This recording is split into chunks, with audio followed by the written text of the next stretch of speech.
নমস্কার, আমি সুস্মিতা। কেমন আছো তোমরা সবাই? আবারও কতগুলো টিপস তোমাদের সঙ্গে শেয়ার করতে এলাম। আজকে আমি যে টিপসগুলো তোমাদের সঙ্গে শেয়ার করব, এই টিপসগুলো যদি তোমরা ফলো করো, তাহলে তোমাদের প্রতিদিনের কাজকর্মগুলো করতে একটু সুবিধা হবে। প্রথম টিপস হলো, রাত্রিবেলাতেই কিন্তু সকালের কাজের বা সকালের রান্নাবান্নার কিছুটা জোগাড় করে রাখা। আমি সকালে কালকে পনির বানাবো, সেজন্য পনিরটাকে বানিয়ে কেটে একদম গুছিয়ে রেখে দিচ্ছি। এছাড়াও আটাটাও মেখে রেখে দেবো। আর আটা লেচিটা করে একটু বেশি করে ময়দা দিয়ে যদি রেখে দাও, তাহলে দেখবে সকালে লুচি করতে বা রুটি করতে কোনোই অসুবিধা হবে না। আজকে আমি পনিরটা বানিয়েছি, সেজন্য পনিরের জলটা দিয়েই কিন্তু ময়দাটা মাখছি। এভাবে ময়দা মাখলে ময়দা কিন্তু অনেকক্ষণ পর্যন্ত নরম থাকে। যদি বাচ্চাদের টিফিনে লুচি বা পরোটা দিই, সেটা কিন্তু শক্ত হয়ে যায় না, বেশ সফট থাকে। বাচ্চাদের টিফিনে যদি লুচি পরোটা দাও, তাহলে কিন্তু সেই ময়দাটা চেষ্টা করবে একটু গরম দুধ বা গরম জল দিয়ে মাখা, তাহলে কিন্তু দেখবে অনেকক্ষণ পর্যন্ত সেই লুচি বা পরোটাটা একদম নরম থাকবে। ঘর অগোছালো লাগে যদি জামাকাপড় যেখানে সেখানে পরে থাকে। বিশেষ করে শীতকালে তো প্রচুর জামাকাপড় বেরোয়। সকালে যে জামাকাপড়গুলো কাচা হয়, চেষ্টা করি বিকালবেলাতেই সেগুলো ভাঁজ করে রাখার। তাহলে জামাকাপড় আর অনেকগুলো হয়ে জমে যায় না।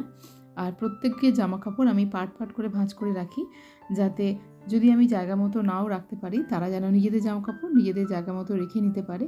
আর প্রত্যেকের জন্য নির্দিষ্ট যদি জামাকাপড়ের জায়গা থাকে, তাহলে কিন্তু খুব একটা তারা মাকে খুঁজবে না, নিজেদের জায়গা থেকেই জামাকাপড় বার করে নেবে। জামাকাপড়গুলোকে সুন্দর করে গুছিয়ে রাখার জন্য সবসময় কিন্তু টাকা খরচ করে অর্গানাইজার বা ড্রয়ার পারচেস করার দরকার হয় না। আমি আমার আগের ভিডিওতে অনেকগুলো free of cost DIY idea, organiser তৈরির আইডিয়া তোমাদের সঙ্গে শেয়ার করেছি। চাইলে তোমরা সেগুলো একটু দেখে নিতে পারো। আমার পরের টিপস হলো, রান্নাঘরটা কিন্তু আমরা রাত্রেই ক্লিন করে রাখবো। এর কিন্তু সুবিধে অনেক। একটা হচ্ছে, সকালবেলা রান্নাঘরটা পরিষ্কার করতে হচ্ছে না, আমাদের সময় অনেকটাই বেঁচে যাচ্ছে। আর সকালে উঠে যদি দেখি রান্নাঘর অপরিষ্কার, বাসনের গাদা পড়ে আছে, তখন কিন্তু মনটা এমনিতেই বাজে হয়ে যায়। অপরিচ্ছন্ন রান্নাঘরে কিন্তু আরশোলা বা অন্যান্য নানা রকম পোকামাকড় জন্মায়। আর একান্তই যদি রান্নাঘরে বাসন রাখতে হয়, তাহলে কিন্তু একটা গামলায় করে গুছিয়ে রাখা ভালো। আর তার সঙ্গে সপ্তাহে একদিন করে যদি হিট স্প্রে করে দাও, তাহলে কিন্তু পোকামাকড়ের উপদ্রব কমবে। আজকে সকালে বানাবো গাজরের হালুয়া, সেজন্য কালকে রাত্রেই গাজরটাকে ছাড়িয়ে ভিজে গামছা দিয়ে মুড়িয়ে রেখে দিয়েছিলাম ফ্রিজে। আমি আর বক্সে করে রাখিনি। ভিজে গামছা দিয়ে এভাবে থাকলে গাজরটা বেশ সুন্দর কিন্তু ময়েস্ট থাকে আর শুকিয়ে যায় না। ভিডিওটি যদি ভালো লাগে, যদি হেল্পফুল মনে হয়, তাহলে কিন্তু অবশ্যই একটা লাইক করো, চ্যানেলটাকে সাবস্ক্রাইব করে পাশে থেকো। আর যদি নোটিফিকেশন বেলটাকে অন করে দাও, তাহলে যখনই আমি নতুন ভিডিও আপলোড করব, তার নোটিফিকেশনটা তোমার কাছে পৌঁছে যাবে। আমরা অনেকেই কিন্তু ঘরের মধ্যে এভাবে জলের মধ্যে মানি প্ল্যান্ট রেখে থাকি, দেখতে বেশ সুন্দর লাগে। কিন্তু অনেক সময় দেখা যায় মানি প্ল্যান্টের শিকড়টা পচে যাচ্ছে। তো শীতকালে এই সমস্যাটা তেমন একটা হয় না, সপ্তাহখানেক বাদে একবার জল পাল্টে দিলেই হয়। কিন্তু গরমকালে 2-3 দিন বাদে বাদে কিন্তু জলটা পাল্টে দিতে হবে, তাহলেই আর দেখবে এই সমস্যাটা হচ্ছে না। যখনই গাজরের হালুয়া বানাবে, তখনই কিন্তু চেষ্টা করবে সরু সরু গাজরকে চুজ করার, তাহলে কিন্তু বাদ যাবে কম। আর নরম গাজর কিন্তু চুলতেও বেশ সুবিধে। এখন বাচ্চাদের জন্য টিফিন বানাবো, সেই জন্য দেখো কালকে আমি ময়দা মেখে লেচি কেটে রেখে দিয়েছিলাম। আর এখানে রয়েছে দেখো কিছুটা আদা রসুন বাটা, যেটা আমি কষিয়ে রেখে দিয়েছিলাম। তো পরোটা হবে, গাজরের হালুয়া হবে, তড়কা বানাবো, তার জন্য মুগ কড়াই ভেজানো রয়েছে, মশলাটাও কষানো রয়েছে। আর এদিকে পাস্তাও সিদ্ধ করে রেখে দিয়েছিলাম, সেটাও বানাবো এখন। কষানো মশলাটা দিয়ে মুগ কড়াইটাকে কুকারে হুইসেল দিয়ে নিয়েছি। আর এখন ডিমটা ভেজে নিয়ে সেটার মধ্যে মিশিয়ে দেবো। যখনই আমি ডিম দিয়ে তড়কা বানাই, পুরো তড়কাটাতে কখনোই ডিম মেশাই না, কারণ ঠান্ডা হয়ে গেলে ভীষণই বাজে লাগে, একটা আষ্টে গন্ধ লাগে। তো সেই জন্য আমি কী করি, এখন যতটা তড়কা খাওয়া হবে ততটার মধ্যে আমি ডিম ভেজে মিশিয়ে নিচ্ছি।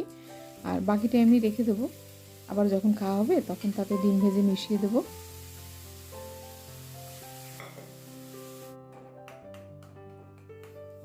কাঁচা গাজর খাওয়া তো খুবই ভালো, কিন্তু যারা কাঁচা গাজর খেতে পারে না, যেমন আমার ছেলেমেয়েরা খুব একটা কাঁচা গাজর খায় না, সেজন্য আমি বেশিরভাগ দিনই কিন্তু গাজরের হালুয়া বানিয়ে দিই ওদের। আর গাজরে প্রচুর ভিটামিন এ থাকে, আর এখন গাজর খুব বেশি পাওয়াও যাচ্ছে।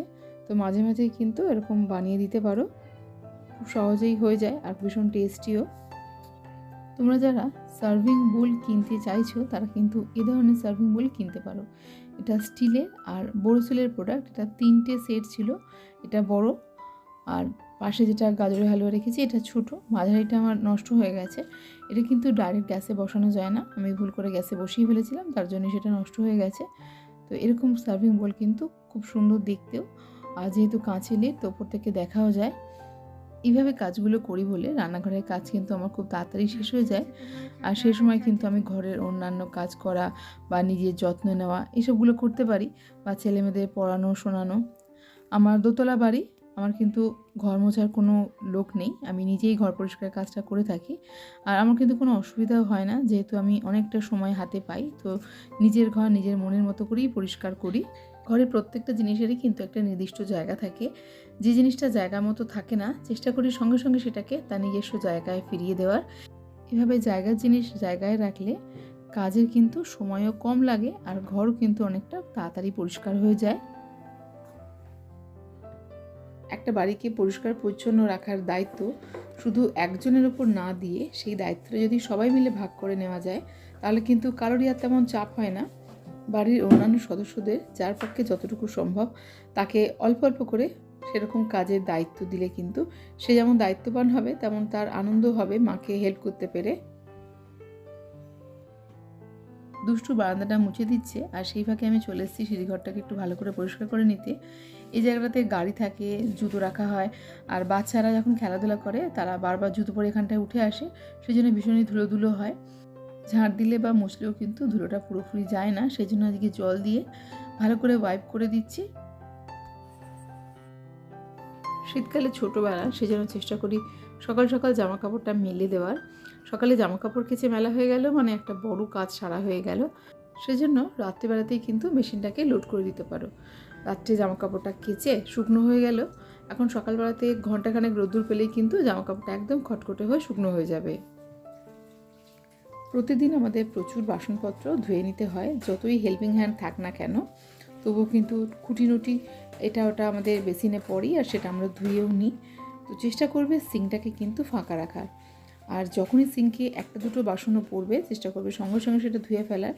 সঙ্গে সঙ্গে কাজটা করলে কী হবে, বেশি আর বাসনপত্র জমবে না। অল্প বাসন থাকলে দেখবে চট করে সেটা ধুয়ে নেওয়া যায়, কিন্তু যখনই দেখবে অনেক বাসন পড়ে গেছে তখন কিন্তু আর ভালো লাগে না ধুতে, তখন সেই ব্যাপারটাকে আমরা অনেকটা এড়িয়ে চলার চেষ্টা করি, তখন আরও বাসন জমে যায়। এই করে কিন্তু তখন অনেকটা বাসনও ধুতে হয়, আর ব্যাপারটা বিরক্তিরও হয়ে দাঁড়ায়। টিপসগুলো হেল্পফুল মনে হলে আমাকে কিন্তু জানাতে ভুলো না। তবে আজকের ভিডিওটা আমি এখানেই শেষ করছি। খুব তাড়াতাড়ি দেখা হচ্ছে নতুন একটা ভিডিও নিয়ে।